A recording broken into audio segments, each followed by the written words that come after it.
What does PWD stand for? Depending on whom you ask, you might get different answers.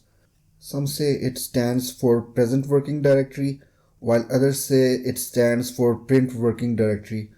But fortunately, it is one of the simplest and the most straightforward commands to understand for beginners.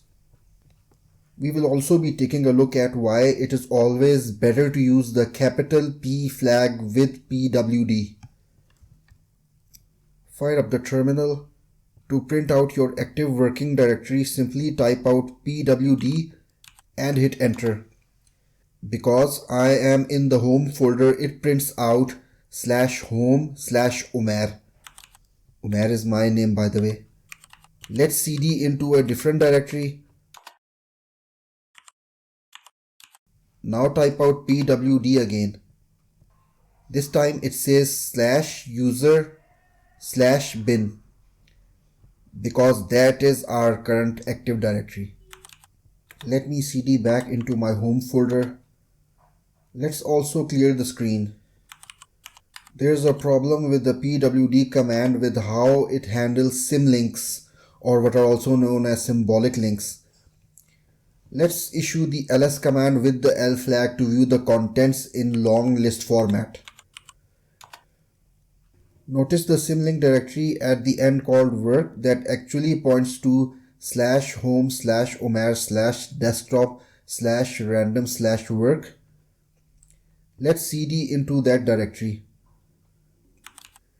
What path do you think the pwd command is gonna show when we issue the pwd command? I'll wait for a few seconds for you to take a guess.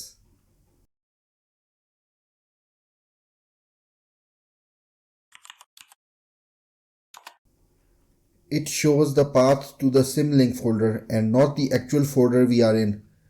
But there is a solution.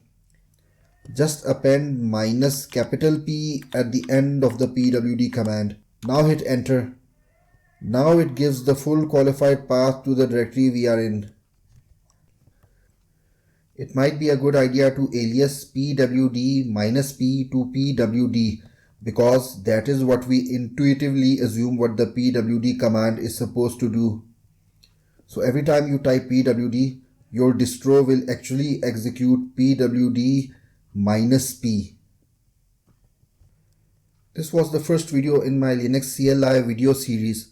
In the next video, we are gonna take a look at permissions and ownership. Please subscribe to my channel to help me grow on YouTube. Thank you for watching. Bye bye.